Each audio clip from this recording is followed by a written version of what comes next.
They laughed at the poor father the moment he pulled out that Ziploc bag full of coins at the pharmacy counter. Would you have defended him or turned away in secondhand embarrassment? Tell us in the comments. The cashier's smirk turned into an audible snicker as the father's trembling hands fumbled with the plastic bag, spilling several pennies onto the polished floor.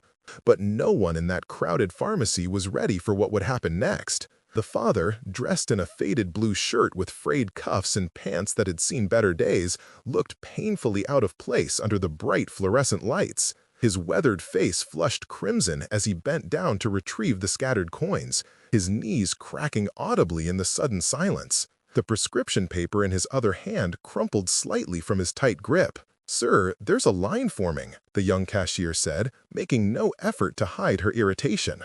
Her name tag read Melissa, and she exchanged knowing glances with her coworker behind the counter. "We don't really have time for you to count all that," she gestured dismissively at the coins. Several customers in line sighed dramatically, while others pulled out their phones to record what they assumed would be another viral moment of public humiliation. The father's voice was barely audible. "Please, my daughter needs this medication. I've been saving these coins for weeks." His fingers, calloused and stained from manual labor, continued sorting through pennies, nickels, and dimes with desperate determination. The prescription was for an antibiotic, nothing extraordinarily expensive, but when you're living paycheck to paycheck, even $37 might as well be $3,000. And if stories of fathers who refuse to give up despite overwhelming odds move you, subscribe now. More powerful stories like this one every week. What no one noticed was the tall, distinguished man standing 3 people behind in line. His tailored suit and confident posture contrasted sharply with the hunched shoulders of the desperate father. The well-dressed man observed the scene with narrowing eyes, taking in every detail. The father's worn-out work boots, the prescription form trembling in his hand, and the cruel amusement spreading across the faces in the pharmacy. "Sir, we can't accept this many coins. It's against our policy," Melissa lied, her voice louder now, clearly performing for her audience. "You'll need to come back with proper payment." Behind her, her coworker didn't even try to hide his laughter, pointing discreetly at the father's patched jacket. The father's shoulders slumped further. "Please," he whispered, "my little girl has been running a fever for 3 days. I promised her I'd bring this back tonight." His voice caught on the last word, and for a terrifying moment it seemed he might break down completely. 4 months earlier, Michael Delaney had been a different man. With a steady job at the local manufacturing plant, he had provided comfortably for his 7-year-old daughter Emma since his wife Sarah's death 3 years ago. Their modest 2-bedroom apartment wasn't luxurious, but Emma had never gone without necessities. Her bedroom walls were painted sunshine yellow, her favorite color, and covered with her colorful drawings. Every night, Michael would read her a story before tucking her in, their special ritual that helped them both cope with Sarah's absence. Then came the factory closure. 200 workers let go with just 2 weeks' notice. Michael had applied for every job he could find, but in their small town, opportunities were scarce. He'd picked up odd jobs, mowing lawns, cleaning gutters, helping at construction sites when they needed an extra pair of hands, but it wasn't enough. Their savings dwindled rapidly, and then Emma got sick. What started as a simple cold had developed into a severe ear infection. The pediatrician had been kind but firm. Emma needed antibiotics immediately. Michael had emptied their emergency jar, the one filled with spare change that he and Emma had been saving for a trip to the beach next summer. Every coin represented a small dream, a promise of better days. Now, those dreams were in a plastic bag, being mocked by strangers who couldn't see the sacrifice they represented. Back in the pharmacy, the tension thickened as a woman in the line called out, "Some of us have places to be. Can't you just tell him to leave?" Several others murmured in agreement, their impatience feeding into the growing hostility. Michael's fingers stopped moving for a moment. The shame was almost suffocating, but the thought of Emma waiting at home, curled up on the sofa with their elderly neighbor Mrs. Patel keeping watch, gave him strength to continue. He'd promised her he wouldn't return without her medicine. He resumed counting, mumbling numbers under his breath. $15.63, he said after a moment, pushing forward a neat stack of coins. I'm still counting the rest. His voice was quiet but determined. The cashier rolled her eyes dramatically. This is ridiculous. Sir, you're holding up the entire line with this circus. She turned to her manager, who had approached the counter, drawn by the commotion. He's trying to pay for a prescription with pennies, actual pennies. The manager, a balding man with a perpetual frown, assessed the situation quickly. Sir, we can't tie up our register for this. You'll need to use a card or come back with bills. His tone made it clear that the conversation was over. Michael didn't move.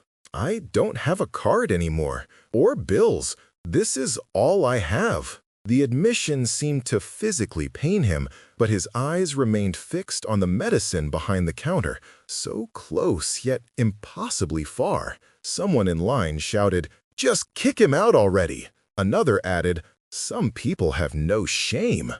The comments cut through Michael like knives, but he stood his ground, continuing to count. Then came a voice from the back of the line. "Excuse me." The well-dressed man stepped forward, his presence commanding immediate attention. "I'd like to speak with the manager, please." The manager's demeanor changed instantly, recognition flashing across his face. "Judge Harrison!" "Of course, sir. How can I help you?" A hushed whisper spread through the line. Judge Robert Harrison was well known in their community, not just for his position on the bench, but for his reputation for fairness and integrity. He was the kind of man whose mere presence seemed to elevate the standards of behavior around him. The judge approached the counter, standing tall beside Michael, who continued counting coins, unaware of the significance of the man beside him. "I've been observing this situation," Judge Harrison said, his voice measured but carrying an unmistakable authority, "and I'm deeply troubled by what I'm seeing." The manager's smile faltered. "Sir, we have policies about accepting legal tender," Judge Harrison interrupted, "because last I checked, these coins are issued by the United States Treasury and are, by law, valid for all debts, public and private." He turned slightly, addressing the entire pharmacy now. "Or perhaps your policy is about treating customers with basic human dignity?" The silence that followed was absolute. Even Michael had stopped counting, looking up at the imposing figure beside him with confusion. "Sir," the judge said, turning to Michael, "please continue counting your payment. I believe we all have the time to wait." He then looked directly at those who had been recording the scene. "And I would suggest that unless you have explicit permission, recording someone in a situation like this raises serious privacy concerns." Phones lowered immediately. Would you have stood up like the judge did, or would you have remained silent? Let us know in the comments. Michael's hands were shaking even more now, but for a different reason. "Thank you," he whispered to the judge, who simply nodded in response. $24.87, Michael announced after another minute of counting. His face fell. I'm short. I thought I had enough." The realization crushed him. All this humiliation, and he still couldn't get Emma's medicine. Judge Harrison observed the man's despair, then reached into his wallet. Without hesitation, he placed a $20 bill on the counter. "This should cover the remainder, plus a little extra for your daughter." Before Michael could protest, the judge added, "Consider it an advance. I've been looking for someone to help with yard work at my house this weekend. The pay is $50 for the afternoon, if you're interested." Michael stared at the judge, understanding slowly dawning. This wasn't charity. It was an opportunity. "I can start tomorrow," he said, his voice stronger now. "I'm good with my hands. I can fix things too, if you need." The judge nodded. 2 o'clock tomorrow, then. He handed Michael a business card with his address. The pharmacy had gone completely silent. The cashier's face had drained of color as she processed the prescription, avoiding eye contact with anyone. The manager was suddenly very interested in reorganizing pamphlets near the register. As Michael received the medication, he turned to Judge Harrison. "I don't know how to thank you." The judge shook his head. "No thanks necessary. Just pay it forward when you can." He glanced around the pharmacy, his gaze lingering on those who had been so quick to judge. We're all one misfortune away from standing in each other's shoes. What Michael didn't know was that 15 years earlier, Robert Harrison had been in a situation not so different from his own. Before becoming a judge, before law school, he had been a young single father working 3 jobs to support his son after his wife abandoned them. There had been nights when he'd counted pennies for gas to get to work, mornings when he'd skipped breakfast so his son could eat. He had never forgotten the sting of judgment from those who had never known such desperation. Outside the pharmacy, the sky had darkened with approaching rain. Michael clutched the paper bag containing Emma's medicine close to his chest, protecting it as he would a treasure. The judge walked beside him to the parking lot. "My car is just over there," Michael said, pointing to an ancient Chevrolet that had seen better decades, "if it starts." He gave a self-deprecating smile. Judge Harrison observed the vehicle with concern. "Will it get you home safely?" "Most days," Michael admitted. "When it doesn't, we walk. It's only 3 miles."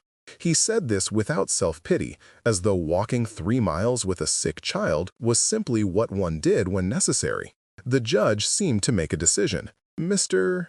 Delaney, Michael Delaney. Mr. Delaney, I meant what I said about the yard work, but I think we can arrange something more substantial. My court clerk is leaving for maternity leave next month, and I need a temporary replacement. It's mostly filing, organizing paperwork, basic computer work. The pay isn't extraordinary, but it's steady. Would that interest you?" Michael stood frozen, the raindrops beginning to fall around them. "But I don't have experience in a law office." "Can you read? Follow instructions? Show up on time? Treat people with respect even when they don't deserve it?" The judge's eyes twinkled with gentle humor on the last question. "Yes, sir, all of that." "Then you have the qualifications I value most. Everything else can be taught." The judge handed Michael a second card. "Call this number tomorrow. Tell them I sent you. They'll set up a proper interview, but consider it a formality." Michael took the card with disbelief. "I don't understand why you're doing this."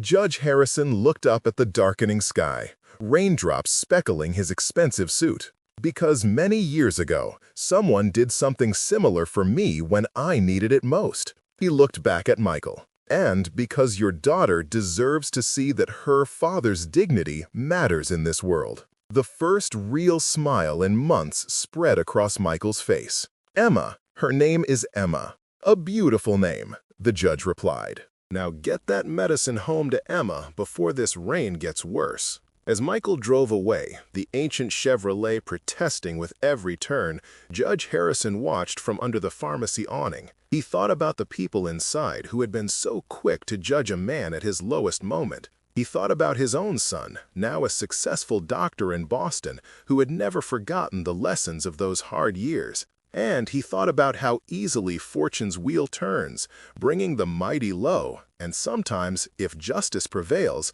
lifting up those who have fallen. 3 weeks later, Michael Delaney walked into the county courthouse wearing a new shirt and tie, nothing expensive, but clean and pressed. Emma's infection had cleared up completely, and she was back in school, proudly telling everyone that her dad worked with the judge who decides everything. The temporary position had turned into something more promising. Judge Harrison had discovered that Michael had an associate's degree in accounting that he'd never been able to use. With that knowledge, the court administrator had moved Michael to the finance department, where his attention to detail and work ethic had already earned him positive attention. That morning, as Michael organized files in the judge's chambers, a familiar face appeared at the door. It was Melissa, the cashier from the pharmacy. She stood awkwardly, clutching a folder.